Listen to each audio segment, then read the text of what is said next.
ဆုံးစီဖို့ဆိုတာဒီချိန်မမြင်ဘူးကွယ်လေစားတော့တဲ့ချင်မရဲ့သားကောင်းဟာယုံစားခဲ့ရရင်ဒါမျိုးမဖြစ်သင့်ပါရင်မင်ဖွယ်ဝေးခဲ့ရပြီကွာဟိုတုန်းကကြောင်ပြန်မြင်ရောင်ကနေသေးတယ်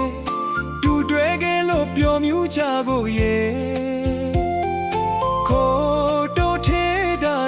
ချစ်မြရဲ့သူစကားသံမင်းမမိမဲ့ကွယ်ဝေလူစေနဲ့အတူပါလေပြီ